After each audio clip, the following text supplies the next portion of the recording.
일단 공은 여권에 넘어와 있는 것 같아요. 그렇습니다. 예, 예, 결국은 돌고 돌지만 결국은 그 대통령 부인 김건희 여사 이슈 리스크 이게 이제 사실 모든 거에 정말 어떻게 보면 진앙지 같은 네. 느낌이 된 상황에서 친윤 친할의 그러니까 친윤 친한 그러니까 친윤석열 대통령 친한동훈 대표 양측의 충돌이 좀 격화되는 가운데 공멸은 피해야 된다. 좀 이런 우려가 나오는 상황이에요. 일단 한동훈 대표가 뭐 어제 그렇게 했대죠. 대통령에게 반대하는 게 개인에 반대하는 게 아니라 우리 모두가 사는 길이라고 생각해서 정책에 반대하는 거다. 이러면서 조금 어떻게 보면 진화 분위기에 나선 것 같지만 그러나 여전히 이 뭐라 그럴까요? 좀 대결은 격화되는 분위기가 아직도 사그라들진 않은 것 같은. 어떻게 보시는지 좀. 제가 이 방송에서 이제 한동훈 대표에 대한 평가를 하면서 예.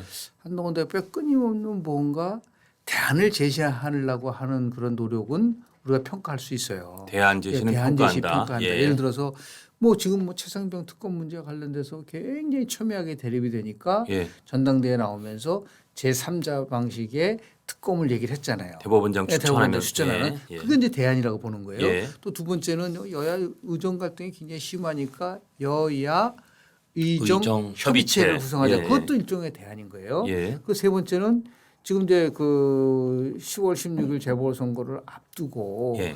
김건희 여사와 관련된 세 가지 요구를 제안을 했어요. 그렇죠. 예. 예를 들어서 뭐 대외 활동을 좀 중지해 자제를 해라든지 대외 활동 중단하고. 아니면 대통령실에 인적 쇄신을 한다든지 예. 각종 의혹과 관련돼서 협조를 하라고 그랬단 규명 말이에요. 협조라는 예. 거. 예. 근데 지금 이제 한동훈 대표가 이제 그러한 대안 대시에 대한 평가는 받을 수 있는데 예. 또 치명적 한계는 뭐냐면 문제 해결이 안 되는 거예요. 그러니까요. 그렇죠. 그러니까 이번에도 이제 대통령과 면담을 해서 3대 요구에 대해서 얘기했지만 결국은 묵살당한 거거든요. 그러자마자 바로 나와서 특별감찰관이나 또 새로운 대안을 제시를 했어요. 예. 이제 이것이 결국은 뭐냐면 이게 끊임없이 뭔가 이게 변화하지 않으면 그러니까 변화와 쇄신이라고 하는 그러한 프레임 속에서 예. 이 변화라는 거를 여하튼 간에 하지 않으면 공멸한다라고 하는 부분들에 대해서는 공감을 하지만 예. 문제는 이거를 처리하는 최종적인 성과물이 나오지 않은 상태에서 계속해서 새로운 문제를 제기를 했을 경우는 그게 감도가 떨어질 수밖에 없는 거죠. 예. 저는 차라리 이 특별감찰관에 대한 문제보다도 예. 그 3대 요구 사항에 대해서 집중적으로 이 부분에 대해서 왜냐하면 많은 여론조사를 보면은 뭐 김건희 특별과 관련돼서 특검법을 발의하라는 거라든지 활동을 자제한 전반적인 국민적 여론이 있거든요. 그러니까 그 여론이 아주 거세요. 거세죠. 그러니까 거세요. 이거를 가지고 예. 해야 되는데 또 별한간 특별감찰관이라고 하는 부분 쪽으로 이슈가 또 전이가 돼버렸단 말이에요. 예. 근데 문제는 뭐냐면 이 특별감찰관이라는 거는 뭐 2014년도에 박근혜 정부 때 만들어진 거고 예. 초대의 감찰관이 뭐 임명됐다가 뭐 중간에 그냥 그만두고 나서 지금까지 전혀 문재인 정부도 전혀 임명하지 않았죠. 임명하지 않았지 예, 않습니까? 그런데 문제는 뭐냐면 이걸 가지고 왜 친한하고 친윤이 갈등을 일으키는지 저는 이해가 좀 안 가요.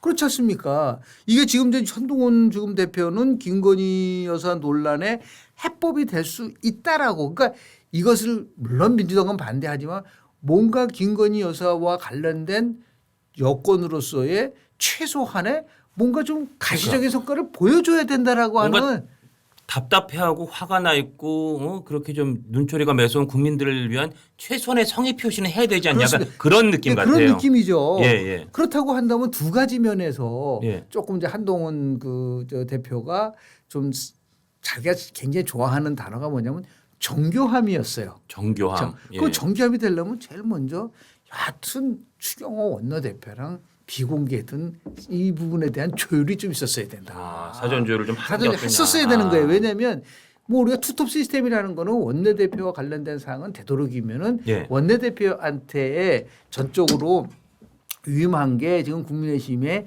당원 당규상에 나와 있는 거예요. 좀 그런 면이 확실히 있긴 있더라고요. 있긴 있죠. 예. 이게 이제 뭐 여하튼 간에 원내정당화를 한다라는 취지에서 만들어진 건데 그런 면에서 봤을 때 조금 아쉬운 점이 있어요. 그러니까 지금 벼랑간 추경호 원내대표가 회의 도중에 나가버린다든지 그러니까 그랬다고 이게 그러더라고요. 예. 그 장면을 한번 보세요. 이거 완전 콩가루구만. 그렇게 생각하지 않게 야당 뭐 집권 여당이 예. 그런 식의 지금 원내 당대표하고 원내대표하고 충돌하는 모습이 결국 노출된 거잖아요.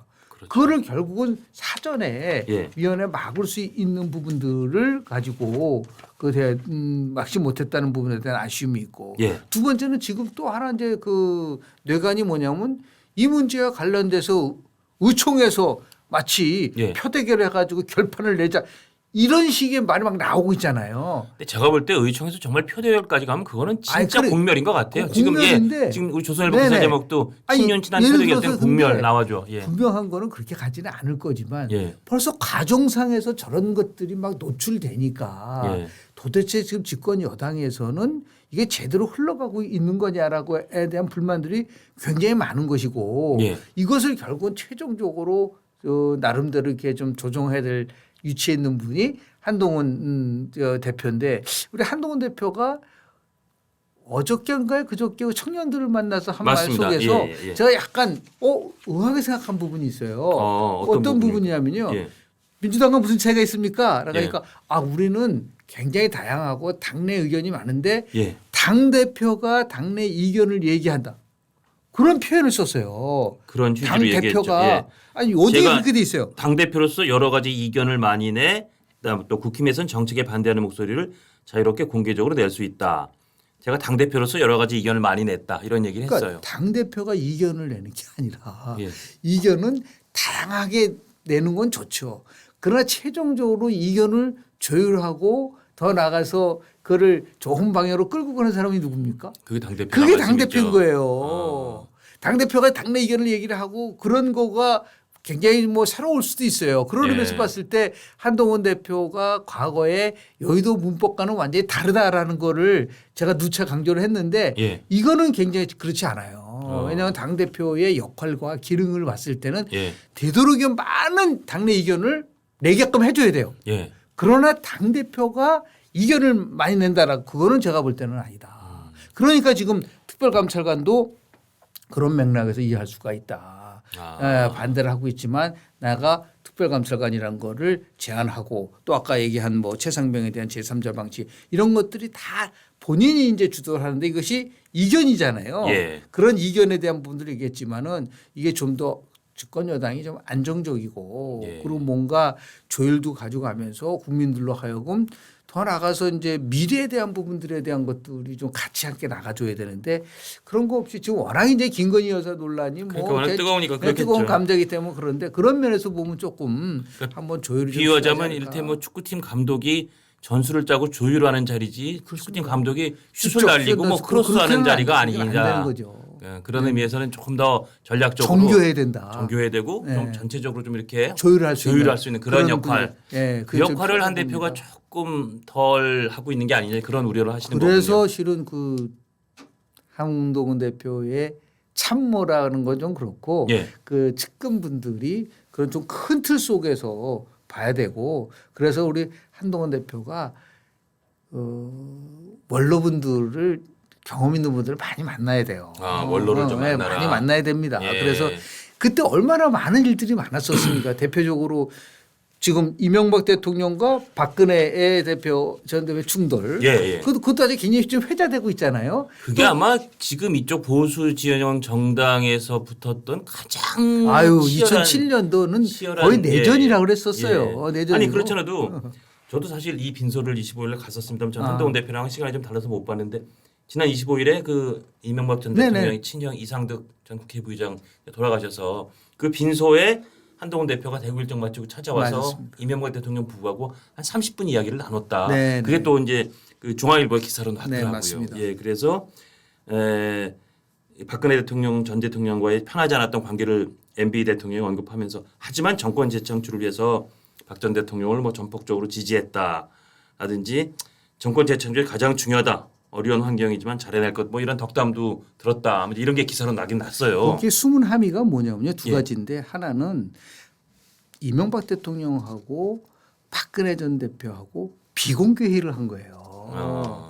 그래서 그 안에 깊숙한 얘기를 다 나눈 겁니다. 예. 그러면 당시에 이제 그 전원을 들어보면은 박근혜 전 대표 같은 대통령은 이명박 대통령의 정책과 관련돼서 제동을 걸지 않는 거죠. 예. 왜냐하면 그게 왜 2010년도 예. 행정수도 이전 문제가 때문에 얼마나 충돌했습니까? 그러니까. 예, 예. 아주 최악의 상태까지 갔지만 그 이후에 정책과 관련돼서는 이제 뭐 이명박 정부가 추진할 수 있게끔 친박이 적극적으로 협조한다라는 게 된 거고. 예. 그리고 이제 이명박 대통령은 향후 정치 일정과 과정에 대해서는 당신이 주도해서 가십시오. 예. 그러니까 2012년도에 총선에서 그 전에 이제 비상대책위원장으로 박근혜 대통령이 맡고 그리고 모든 정권을 다 줬잖아요. 그렇죠. 그 두 번째 예. 함의는 뭐냐면 그래서 이명박 대통령이 훨씬 실용주의라는 거예요.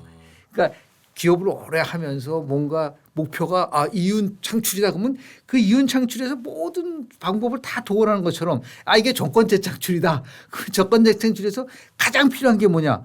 결국은 대통령과 집권여당 대표가 일치화되고 모든 힘을 박근혜 전 대통령한테 대통령한테 심어주는 게 필요하다라고 하는 그게 결국 이명박 대통령에게도 도움이 됐었던 남는 거죠. 장사라고 생각한 거죠. 그게 정말. 그래서 저는 예. 이제 우리 이명박 대통령이 한동훈 예. 우리 저 대표 만나서 한 30분간 얘기한 것도 있지만 예. 저는 이명박 대통령이 그래서 윤석열 대통령한테 예. 그때 저희도 지금 얘기하는 이 상황에 대한 걸 좀 더 생생하게 그래서 아. 어떻게 해야 되느냐는 부분들 내가 그 상황 속에 그 얼마나 귀중한 또 나름대로의 그 저거 쓰잖아요. 사례수가 있잖아요. 그렇죠. 예. 그렇죠. 그래서 자주 얘기도 예. 듣고 그리고 더 나가서 김무성 대표랑도 만나서 예. 그 당시 박근혜 대통령하고 김무성 대표가 얼마나 또 싸웠습니까? 그러니까요. 그러니까 결론 어떻게 됐어요? 결국 박근혜 대통령과 김무성 당대표의 갈등이 어떻게 보면 탄핵과 탄핵에- 연결됐고 예, 또 그렇죠. 결국은 정권 교체됐잖아요. 그렇죠. 이런 상황 속에서 이 두 분이 아주 갖고 있는 아주 귀중한 경험들이 있어요. 이것을 양쪽이 전부 다 같이 그러니까 한동훈 대표와 윤석열 대통령을 따로 만나서라도 예. 이 부분을 또 그 자기가 보이러 가서 조언을 구해야 되는 거예요. 예. 그 얼마나 좋습니까? 다 귀중한 경험을 한 건 이런 것들이 없는 것 같아요. 제가 볼 때는. 예. 그런 의미에서 봤을 때 이제 지금 뭐 특별감찰관 제도를 뭐 추천하는 이 문제가 아니라니까요. 지금 조금 더 얼마나 근본적으로 좀더 가야 된다? 근본적인 문제에 대해서 좀 열린 자세로 예. 그렇게 가져가주지 않으면 당장 뭐 지금 뭐 조국 저 혁신당 같은 경우는 뭐 아예 선언을 해버렸잖아요. 이제 공식적으로 탄핵을 사퇴를 올려버렸어요. 예. 12월 2일 날은 또 민주당은 김건희 여사 규탄 범국민 대회를 연다는 거 아닙니까? 거기에 지금 당 뭐 조직을 총동원해서 한 10만 명 모으겠다 아니, 그런 지금 얘기가 이런 나오더라고요. 상황인데 예. 무슨 특별감찰관 추천 문제를 가지고 친한과 친윤이 충돌하고 의총을 연이한 전 너무 답답한 거예요. 이게 지금 그럴 상황이 그런 상황이 아니다. 아니라는 거죠. 그럼 어떻게 특별감찰관은 그냥 빨리 일단 빨리 추경호 대표랑 예. 한동훈 저 대표랑 만나서 네, 일단 하는 게 맞다고 보세요, 교수님은? 아니 이거는 얼마든지 조율을 할 수 있는 왜냐 예. 민주당이 지금 뭐 절대적으로 반대를 하고 있는 입장에서 예. 이게 무슨 실효성이 있겠습니까? 그러니까 지금 김민석 그 최고위원 하는 말 보세요. 파도가 높이 치고 있는데 그걸 어떻게 막을 수 있느냐 포함해서 절대로 민주당은 특별감찰관을 받아들이지 않습니다. 왜냐하면 그럼 그게 물타기라고 보기 특검의 때문에. 물타기라고 생각하는 거예요. 자 그렇다고 예. 한다면 그런데 왜 지금 집권당에서는 이 문제를 가지고서 서로 무슨 뭐 의총을 여느니 마느니 무슨 뭐 투표를 하느냐 그거는 제가 볼 때는 정교하지 않다. 그게 제가 한동훈 대표를 뭐 편드는 게 아니라 어떻게 보면 그게 용산이나 친윤이라고 일컬어지는 그 의원들의 어떻게 보면 이 정세 판단이 조금 시차에서 많이 좀 뒤져 있는 게 아니냐. 오늘 이 시점에서의 상황을 판단하는 게 아니라 벌써 한 며칠 전 내지는 현재는 존재하지 않는 걸 가정을 삼고 뭔가 대처를 하는 게 아닌가. 그런 좀 답답함이 들긴 그렇습니다. 들어요. 저도 한동훈 대표가 뭐 다 잘하고 있다는 건 아닌데. 그렇습니다. 예. 그러니까 전체적으로 총체적 난국이잖아요. 특히 예. 여권은. 예. 그럼 이 돌파구를 마련하려고 한다면 결국은 정치 리더십의 복원이거든요. 그렇죠. 그 정치 리더십 복원의 핵심은 뭐냐? 그건 설득의 리더십이에요. 설득을 해야죠. 그러니까 예. 쉽게 표현해서 대안만 제시하는 게 아니라 여하튼 문제 해결도 하고 설득도 하고 끊임없이 물론 제일 큰 부분은 대통령실이 변해야죠. 그렇죠. 그걸 딱 예. 막게 되면은 어떻게 소통이 될 수 있겠어요. 그러니까 저는 뭐 공개가 아니라 비공개로 얼마든지 대통령하고 한동훈 대표하고 근데 지난번 독저 소위 그 유난 뭐 차담 내지는 뭐 면담이 참 안 좋은 결과로 끝났지 않았습니까? 그런 상황에서 다시 재회가 될까 뭐 이런 우려 내지는 회의적 시각이 많긴 많아요 지금. 안 하면 어떻게 되겠어요? 지금 아까 조금 말씀드린 예. 것처럼 야권은 총공세를 하고 예. 있는데 거기에 대해서 지금 뭐 그 역할을 할 수 있는 분이 이제 뭐 우리 정진석 비서실장이든 예. 홍철호 정무수석이든 간에 여하튼 대통령을 해서 말씀을 드렸잖아요. 비공개로 하는데 뭐가 나오겠습니까? 나름대로. 그러니까 좀 그런 네? 좀 이게 좀 상황이 비상시국이다 그럼요. 이런 정세 그런 판단을 해야 되는데. 판단해야죠. 예. 그런데 뭐 나는 예를 들어서 어떠한 경우 있어라도 개혁을 완수하겠습니다라든지. 근데 왜냐하면 이 김건희 여사 문제와 관련된 것들이 해결이 안 되면 대통령 입장에서 봤을 때도 백약이 무효인 거예요. 교수님도 그렇죠. 김건희 여사 문제가 해결 안 되면 백약의 무효라고 왜냐하면 보시는군요. 국민들이 그렇게 생각을 하고 있기 때문에 예. 국민을 이기는 정부가 있나요? 그렇죠. 그 생각을 해보세요. 임기가 반환점이 돌기도 전에 대통령의 국정운영 지지도가 20% 한국갤럽 조사에서 예. 지난주 금요일 날 이게 지금 간당간당해요. 이게 10%까지 떨어진다 생각을 한번 해보세요. 그러면 이게 또 분위기가 정말 그러면 또 하나 두 번째는 뭐냐면 이 문제 때문에 이재명 대표의 사법리스크 그냥 다 사라져버렸어요. 그렇잖아요. 근데 물론 11월 15일과 25일에 이제 1심 선고가 나오지만 예. 그 과정 속에서 이런 것들이 굉장히 쟁점화 되면서 뭔가 정상화의 물꼬를 트어야 되는데 이 정치 정상화는 지난번에 윤석열 대통령이 대통령이 된 이유는 여러 가지가 있지만 문재인 정부 때 비정상을 정상화시키라는 거였었잖아요. 그렇죠. 그 지상 명령이 그게 가장 명령이었어요. 예. 그거 됐잖아요. 예. 그럼 뭔가 정상화의 물꼬를 터야 되는데 지금은 누가 봐더라도 비정상 아닌가요? 맞습니다. 네, 이제 이런 면에서 지금 뭐 저는 이제 뭐 어떤 상황에 대한 현상에 대한 분석을 할 때 기저 요인과 촉발 요인을 분리합니다. 기저 요인과 촉발 요인이요. 촉발 요인은 뭐 최상병 문제라든지 아니면은 뭐 김건희 여사 뭐 특검 이건 촉발 요인이에요. 예. 기저 요인은 밑바탕에 깔려 있는 핵심적인 거거든요. 여기서 기저 요인이 뭡니까 그럼? 대통령이 대통령 다음을 잃어버린 거죠. 윤석열 대통령이 처음에 약속했던 공정과 상식을 스스로 훼손시킨 거예요. 그게 근저에 깔려 근저에 깔려 있는 데다가 예. 플러스 경제가 어렵잖아요. 경제 어렵죠. 이 두 가지가 기저 요인인 거고 예. 이거는 하나의 촉발 요인에 불과하다. 그렇다고 한다면 다시 윤석열 다음으로 돌아가야 된다고 제가 항상 주장하고 있거든요. 예. 처음에 대통령한테 기대했었던 부분들 아까 말씀드린 것처럼 비정상인 거를 정상적으로 돌리고 불공정했던 거를 공정으로 바꾸고 이런 거 아니겠습니까? 사실은 지금도 돌이켜 보면 윤석열 검찰총장 막 핍박받고 그러나 그 와중에도 꿋꿋이 살아있는 권력에 대해서 수사하다가 그렇습니다. 결국 쫓겨났지만 그 다음에 이 사람이 대통령이 되면 정말 말씀하신 이 정부의 말도 안 되는 비정상에 상당히 정상화의 메스를 대주겠구나. 그 기대감이 결국은 제일 큰 탄력이었던 거죠. 지금 어느덧 돌이켜 보면 그 당시에 그 윤석열이라는 정치인 바로 막 정치 시작한 그러나 뭔가 해줄 것 같은 기대감을 주는 그 정치인의 느낌이 많이 지금 또 하나 퇴색해가긴 이제 했어요. 윤석열 대통령이 이제 좀 고민해야 될 부분은 뭐냐면 윤석열 대통령이 이락 스타가 된 아주 결정적 사건이 있잖아요. 국감에서 뭐라 그랬어요? 나는 저는 사람에게 충성하지 사람에 않는다. 충성하지 않는다 그랬거든요. 그렇죠. 예. 그런 사람들 보면 오 대단하다. 그 워딩이 거의 멋있었어요. 워딩이 멋있었어요. 예. 그런데 지금 왜 윤석열 대통령의 지도가 이렇게 추락하냐면은 그런데 왜 지금은 당신한테 충성하라고 그러냐는 거예요. 그렇죠. 그렇잖아요. 당신이 사람에 충성 안 한다고 안 한다고 해놓고. 그랬는데 예. 왜 그러면 당신은 지금 나한테 충성하라고 하냐. 한 대표도 충성해야 되고 이준석이도 충성해야 되고 지금 다 김기현도 충성해야 되고 예. 그러니까 절대 권력에 대해서 정말 그 아주 강강하게 투항했었던 윤석열 대통령인데 그런데 상대방이 그렇게 강력하게 투쟁한 거는 그건 아주 잘못된 거라는 거를 얘기를 해주니까 이게 안 맞는 거예요. 예. 그동안 윤석열 대통령이 갖고 있었던 윤석열 다음의 이미지를 스스로 훼손시켰다.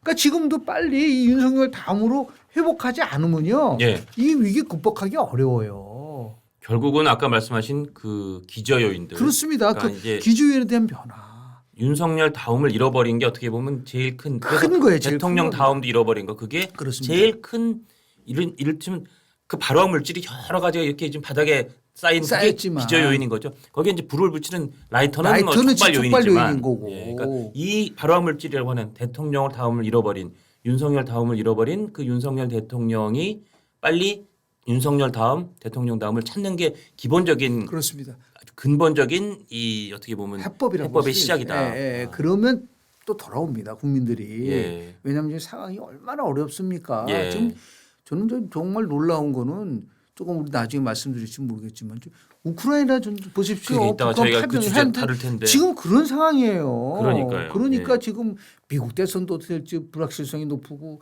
일본 그러니까 한미일 협력 체제가 상당히 도전을 받을 수밖에 없는 절박한 상황이 왔거든요. 그러네요. 한미일이 다 지금 불안정한, 불안정한 상황. 이게 결국 안개 정국이네요. 아니, 이게 결국 국민들에게 엄청난 불안과 예. 더 나가서 우리의 앞으로의 경쟁력을 훼손시키는 거라고 한다면 이것에 관련돼서 우선적으로 한다면 우리가 풀어야 될 문제 이게 뭐 얼마나 심각한 거라고 사람들이 생각하고 있지는 모르겠지만 풀려면 풀 수 있는 거잖아요. 이 문제는. 그렇죠. 그렇지 예, 않습니까? 그래서 좀 더 큰 틀 속에서 지도자는 이제 나라의 미래와 국민의 삶과 관련된 것에다가 더 많은 비중을 둘 수밖에 없는 그런 위치에 있는 거거든요. 그래서 빨리 저는 윤석열 다음으로 돌아가야 된다. 예. 윤석열 다음으로 돌아가라. 그게 네, 어떻게 저는 보면 뭐 대통령께 가장 귀 기울여야 될 조언이 아 그래 내가 언제부터 나다움을 잃었지? 잃어버렸어요. 나다움을 다시 찾아야겠다. 왜냐하면 그게 저 국민들이 표를 줘서 대통령으로 뽑아준 바로 그 유권자 국민들에 대한 최소한의 아유, 보답이니까요. 그건 의무죠. 의무. 의무죠. 예. 그래서 안타깝다라는 말씀을 좀 드리고 싶습니다. 알겠습니다. 자